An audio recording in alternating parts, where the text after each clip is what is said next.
ఈరోజు మన లోతైన విశ్లేషణకు స్వాగతం. ఈరోజు ప్రాచీన గ్రంథాలలోని ఒక అత్యంత ఆసక్తికరమైన, బహుశా కొద్దిగా ఆశ్చర్యపరిచే అంశాన్ని పరిశీలించబోతున్నాం. అవును, నిజంగా ఇది చాలా పదునైన అంశం. ఖచ్చితంగా. బుద్ధుని బోధనలలో ప్రస్తావించిన 4 రకాల ఆహారాలు లేదా మన ఉనికిని నిలబెట్టే 4 పోషకాల గురించి మనం చర్చించబోతున్నాం. అందులోనూ ముఖ్యంగా కొడుకు మాంసం అనే ఒక తీవ్రమైన ఉపమానం గురించి. వినడానికే ఆ పేరు చాలా తీవ్రంగా అనిపిస్తుంది కదా. అవును, ఈ విశ్లేషణ ప్రధాన లక్ష్యం కూడా అదే. ఆహారం పట్ల మనకున్న సాధారణ దృక్పథాన్ని, ఆకర్షణను పూర్తిగా సవాలు చేయడం. సాధారణంగా మనం ఆహారమంటే ఒక రుచి, విలాసం లేదా ఒక వేడుక అని భావిస్తాం కదా. ఆ ఆలోచనా విధానాన్ని బద్దలు కొట్టడానికి ప్రాచీన గ్రంథాలు ఒక అద్భుతమైన, సూటి అయిన మార్గాన్ని ఎంచుకున్నాయి. మనం ఎప్పుడైనా ఆహారాన్ని శక్తినిచ్చేదిగా, ఆనందాన్నిచ్చేదిగా మాత్రమే చూస్తాం. విందులు, వినోదాలన్నీ ఈ ఆహారం చుట్టే అల్లుకునుంటాయి. నిజమే. కాని బుద్ధుని బోధనలు ఈ దృక్పథాన్ని మూలాల నుండి ప్రశ్నిస్తాయి. ఈ ఉపమానం వెనుకున్న ప్రధాన ఉద్దేశ్యం కేవలం ఒక కథను చెప్పడం కాదు, మన ఆలోచనల్లో నాటుకుపోయిన భ్రమను తొలగించడం. అంటే మన ఇంద్రియాల పట్ల, ముఖ్యంగా రుచి పట్ల ఉన్న ఆకర్షణను ఛేదించడానికి ఆ ప్రాచీన కాలపు ఆలోచనా విధానం ఎంత నిర్మోహమాటంగా ఉండేదో కదా. ఖచ్చితంగా. ఈ గ్రంథాలు చదివితే ఆ విషయం చాలా స్పష్టంగా అర్థమవుతుంది. అయితే ఈ కథను ప్రాచీన గ్రంథాలలో ఎలా వివరించారో చూస్తే దాని తీవ్రత మనకు మరింత బాగా తెలుస్తుంది. ఒక తల్లి, తండ్రి తమకు ఎంతో ఇష్టమైన, ప్రాణానికి ప్రాణమైన ఏకైక కుమారుడితో కలిసి ఒక కఠినమైన ఎడారిలో ప్రయాణిస్తున్నారు. అదొక సుదీర్ఘమైన ప్రయాణం. అవును. ఆ ఎడారి ఎంత భయంకరమైనది అంటే అక్కడ ఏమీ పండదు. ఎటు చూసినా ఇసుక దిబ్బలు, మండుతున్న ఎండ తప్ప మరేమీ ఉండదు. కనీసం నీటి చుక్క కూడా దొరకదు. అలాంటి పరిస్థితుల్లో ప్రయాణం అంటే మాటలు కాదు. ఆ సుదీర్ఘ ప్రయాణంలో వారి వద్ద ఉన్న కొద్దిపాటి ఆహారం పూర్తిగా అయిపోతుంది. ప్రాణాలు నిలుపుకోవడానికి, ఆ అనంతమైన ఎడారిని దాటడానికి వేరే ఏ దారి కనిపించని అత్యంత నిస్సహాయ స్థితికి చేరుకుంటారు. ముగ్గురూ ఆకలితో మాడిపోయి చనిపోయే పరిస్థితొస్తుందక్కడ.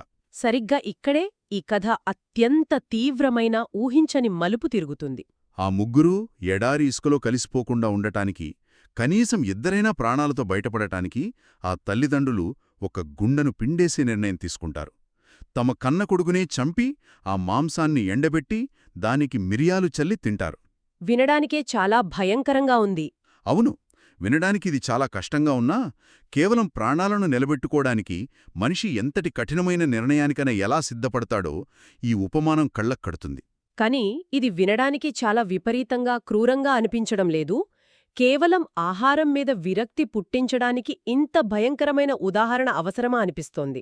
ప్రాణానికి ప్రాణమైన బిడ్డను తినడమనే ఆలోచనే కడుపులో దేవేసినట్లనిపిస్తోంది కదా. అదే ఈ గ్రంథాల ప్రధాన ఉద్దేశం.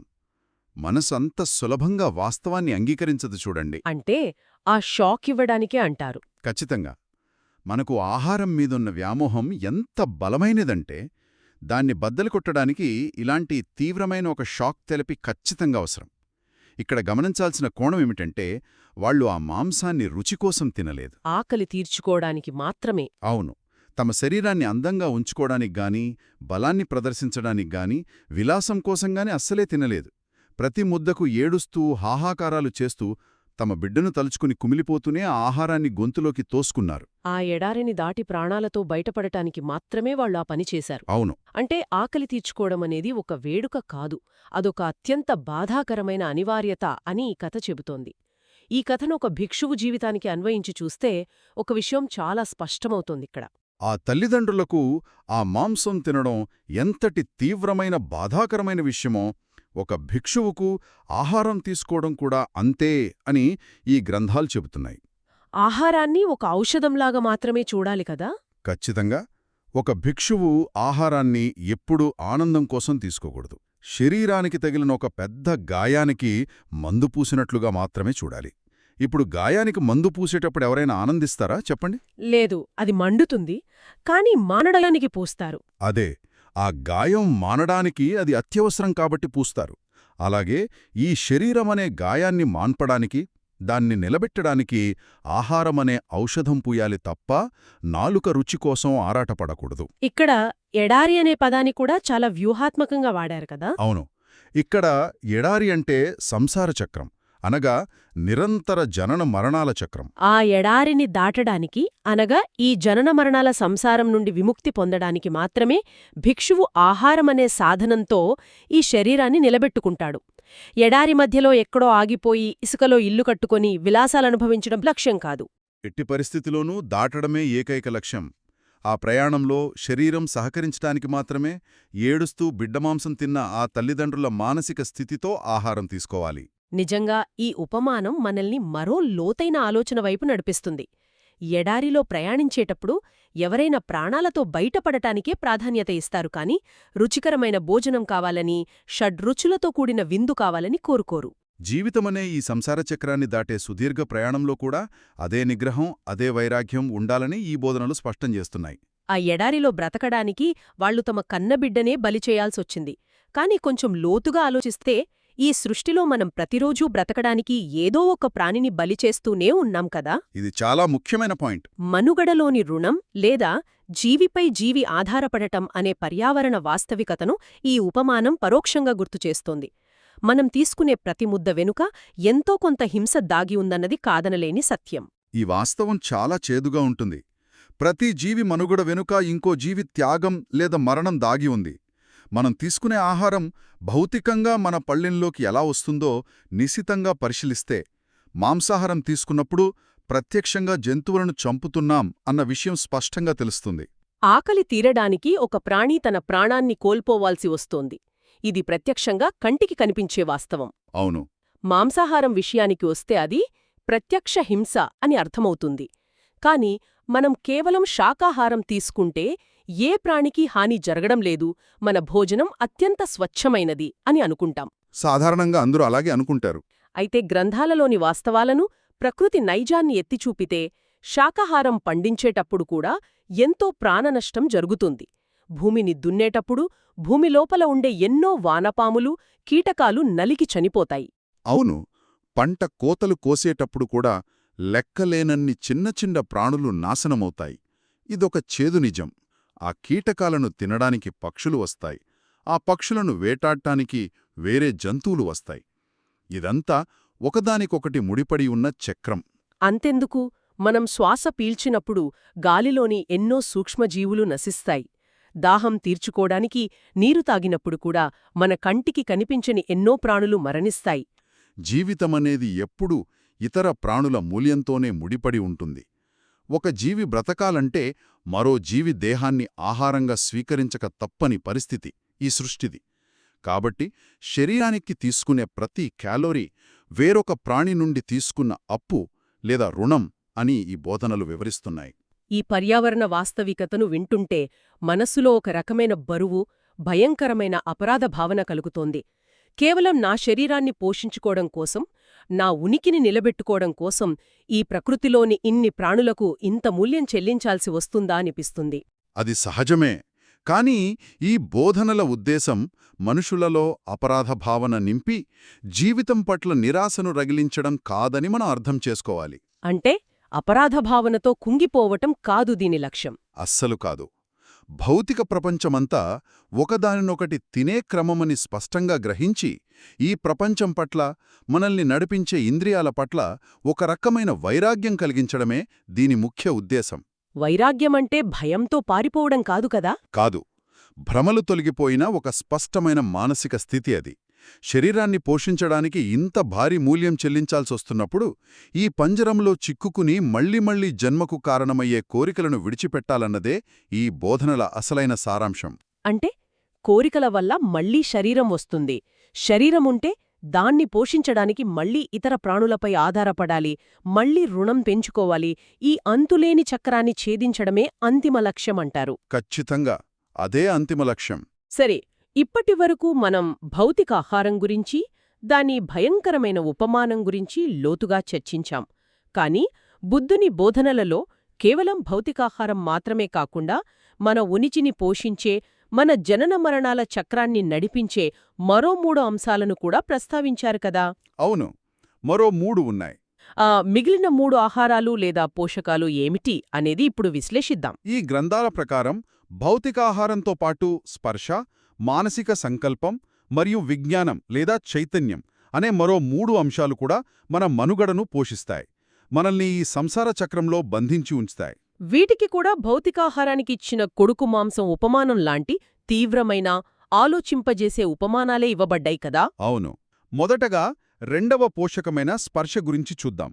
ఈ స్పర్శను ప్రాచీన గ్రంథాలలో చర్మం ఒలిచిన ఆవుతో పోల్చారు. చర్మం ఒలిచిన ఆవు, ఈ ఊహే చాలా బాధాకరంగా, భయంకరంగా ఉంది. చర్మం అనేది శరీరాన్ని రక్షించే ఒక కవచం. ఆ కవచమే లేకపోతే ఆ ప్రాణిపడే వేదన వర్ణనాతీతం. నిజమే. అయితే ఈ ఉపమానం వెనుక ఉన్న లోతైన అర్థమేమిటి? మన ఇంద్రియాలకు చర్మం లేని ఆవుకున్న సంబంధమేమిటి? ఒకసారి ఊహించుకోండి, చర్మం లేని ఆవు ఏ గోడ కానుకున్నా గోడకున్న గరుకుదనం వల్ల తీవ్రమైన మంట పుడుతుంది. ఏ చెట్టుకు రాసుకున్నా చెట్టు బెరడు గీరుకుపోయి రక్తంగారుతుంది. ఎక్కడ దానికి శాంతి ఉండదు. పోనీ ప్రశాంతంగా నేలమీద పడుకుందామనుకుంటే నేలమీదున్న దుమ్ము, కీటకాలు దాని మాంసాన్ని కొరుక్కు తింటాయి. అది ఎక్కడున్నా, దేన్ని తాకినా దానికి నిరంతరం బాధ కలుగుతూనే ఉంటుంది. ఎక్కడా దానికి రక్షణ ఉండదు. అలాగే మన ఇంద్రియాలు బాహ్య ప్రపంచంతో స్పర్శ పొందినప్పుడు కూడా సరిగ్గా ఇదే జరుగుతుందని ఉపమానం చెప్తోంది కదా. ఖచ్చితంగా. మన కళ్ళు అందమైన రూపాలను చూసినప్పుడు, చెవులు సుమధుర శబ్దాలను విన్నప్పుడు మనలో కోరికలు రగులుతాయి. అంటే మన ఇంద్రియాలు బాహ్య ప్రపంచంతో సంబంధం పెట్టుకున్న ప్రతిసారీ అదొక ఘర్షణ అన్నమాట. చర్మం లేని ఆవుకు ప్రతి స్పర్శ ఎలాగైతే బాధనిస్తుందో, మనకు బాహ్య ప్రపంచంతో ఏర్పడే ప్రతి స్పర్శ మనలో ఒక రకమైన దురదను, ఆకర్షణను లేదా అసంతృప్తిని రగిలిస్తుంది. ఈ ఉద్దీపనల పట్ల ఉన్న దురదను అరికట్టాలని ఈ ఉపమానం సూచిస్తోంది. బయట ప్రపంచం నుండి మనకు దొరికే సుఖాలన్నీ తాత్కాలికమేనని, పైగా అవి మరింత బాధకు దారితీస్తాయని దీని అర్థం. ఇక మూడవది మానసిక సంకల్పం. దీన్ని ప్రాచీన గ్రంథాలలో నిప్పులగుండంతో పోల్చారు.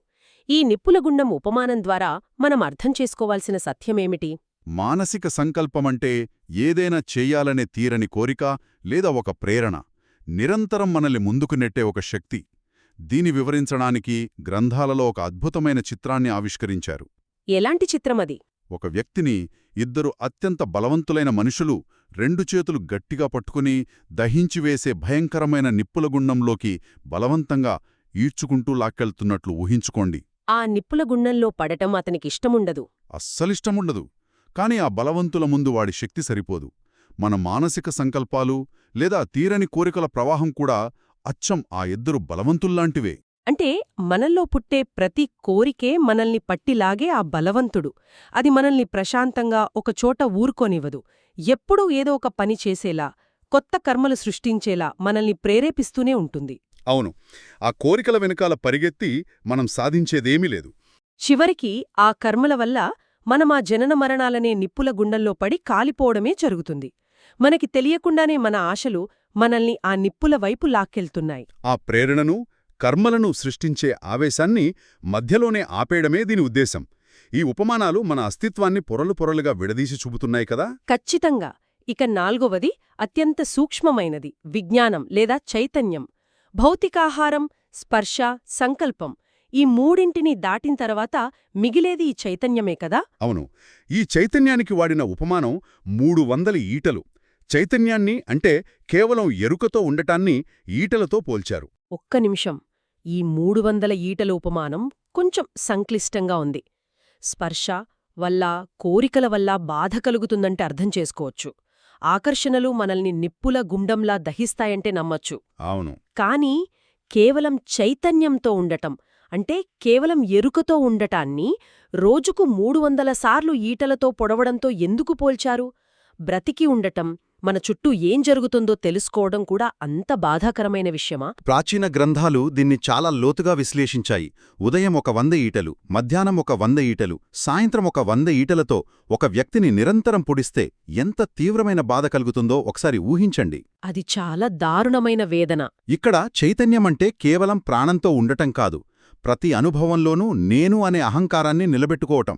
మనం దేనినైనా చూసినప్పుడు, విన్నప్పుడు, అనుభవించినప్పుడు అక్కడ నేను దీన్ని అనుభవిస్తున్నాను, ఇది నాది అనే భావన ఉంటుంది. ఆ నేను అనే ఎరుకను నిరంతరం కాపాడుకోవటం, దాన్ని పోషించడం అనేది మనకు తెలియకుండానే మనం మోస్తున్న ఒక అదృశ్యమైన, నిరంతరమైన బరువు అంటారు. ఖచ్చితంగా. అంటే ఆ నేను అనే భావనను కాపాడుకోవడానికే మనం పడే తపనంతా. నా పరువు, నా ఆస్తి, నా గుర్తింపు ఇవన్నీ ఆ చైతన్యం చుట్టూ అల్లుకున్నవే. బాహ్య ప్రపంచంతో ఆ చైతన్యానికి జరిగే ప్రతి ఘర్షణ ఒక ఈటెపోటు లాంటిది అన్నమాట. ఎంత సూక్ష్మమైన విశ్లేషణ ఇది! మనం దేన్నినైనా అనుభవిస్తున్నప్పుడు అక్కడ ఆ నేను అనే అనుబంధాన్ని పూర్తిగా వదిలిపెట్టాలి. అది వదిలిపెట్టనంతవరకు రోజుకు 300 ఈటెలతో పొడిచినంత బాధ మనల్ని వెన్నాడుతూనే ఉంటుంది. ఈ 4 ఉపమానాలను పక్కపక్కన పెట్టి చూస్తే, ఈ ప్రాచీన తత్వశాస్త్రం మనిషి మనస్తత్వాన్ని ఎంత లోతుగా అర్థం చేసుకుందో మనకు అవగతమవుతుంది. కొడుకు మాంసం, చర్మం ఒలిచిన ఆవు, నిప్పుల గుండం, 300 ఈటెలు. ఈ 4 కూడా మనం రోజువారీ జీవితంలో అత్యంత సాధారణంగా భావించే, ఆనందంగా ఆస్వాదించే విషయాల వెనుకున్న భయంకరమైన వాస్తవాన్ని ఎత్తిచూపుతున్నాయి. మనం దేనినైతే సుఖమనుకుంటున్నామో అదే మన పాలిట సంకెళ్ళు అని స్పష్టం చేస్తున్నాయి కదా. అవును. ఈ నాలుగింటిని నిశితంగా గమనిస్తే నాకొక ముఖ్యమైన విషయం అర్థమవుతోంది. ఈ 4 పోషకాలలో నాలుక అనేది ఒక సింహద్వారం లాంటిది. అది ఎలా అంటారు? మనిషి తన ప్రాథమిక కోరికైన ఆకలిని, రుచిని ఆ కొడుకు మాంసం ఉపమానం ద్వారా పూర్తిగా జయిస్తే, దాన్ని తన అధీనంలోకి తెచ్చుకుంటే మిగతా ఇంద్రియాలను అదుపు చేయడం బహుశా చాలా సులభమవుతుంది. నిజమే. ఎందుకంటే భౌతికాహారమనేది కంటికి కనిపించేది, మన నియంత్రణలో ఉండేది. ఆ మొదటి అడుగు వేస్తే మిగతా సూక్ష్మమైన కోరికలను కూడా జయించవచ్చు అనిపిస్తోంది. ఆ ఆలోచన చాలా సమంజసమైనది. రుచిమీద వ్యామోహం తగ్గితే, ఆహారం పట్ల భ్రమ తొలగిపోతే, మిగిలిన కోరికల గొలుసుకట్టు దానంతట అదే బలహీనపడుతుంది. ఆహారం ద్వారానే శరీరానికి బలం వస్తుంది. ఆ బలంతోనే మిగిలిన ఇంద్రియాలు ప్రాపంచిక సుఖాల వెంట, స్పర్శ వెంట పరిగెడతాయి. కోరికలు రగులుతాయి. కాబట్టి ఆ మొదటి తలుపును మూసివేస్తే, అనగా రుచి అనే వ్యామోహాన్ని జయిస్తే, ఇంద్రియ నిగ్రహం సులభతరమవుతుంది. ఈ 4 ఆహారాలను కేవలం మనుగడ కోసమే వాడాలి తప్ప వాటికి బానిసలు కాకూడదు.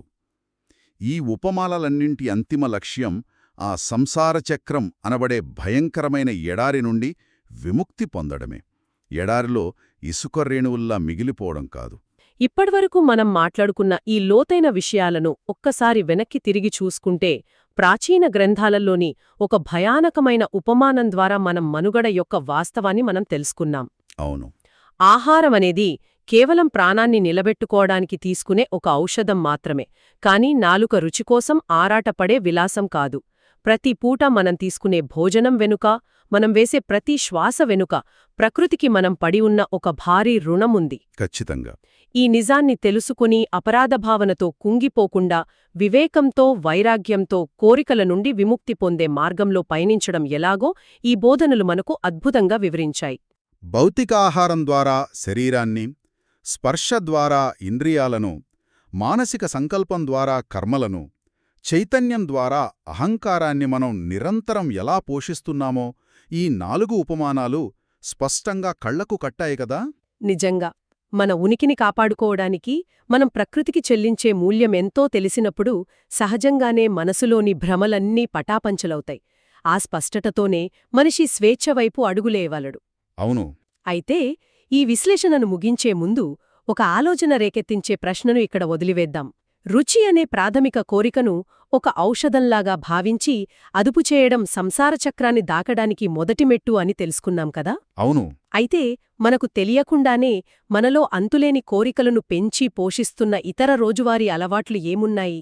భౌతిక ఆహారం పక్కన పెడితే నేటి జీవనశైలిలో మన సమయాన్ని, మనసును, మన ఏకాగ్రతను పూర్తిగా మింగేస్తున్న ఇతర విషయాలను మనం ఏ ఉపమానంతో సరిపోల్చుకోవచ్చు? ఇది నిజంగా చాలా లోతైన ఆలోచన. ఈ కోణంలో ఆలోచిస్తే రోజువారీ జీవితంలోని అనేక అలవాట్ల వెనుక ఉన్న భయంకరమైన వాస్తవం బహుశా బయటపడవచ్చు. ప్రాచీన గ్రంథాలలోని ఈ పదునైన బోధనలపై మరింత లోతుగా అన్వేషించాలనే ఆలోచనను ఈ విశ్లేషణ రేకెత్తించిందని ఆశిస్తున్నాం. తప్పకుండా. మరో ఆసక్తికరమైన అంశంతో మళ్ళీ కలుద్దాం. వీడ్కోలు.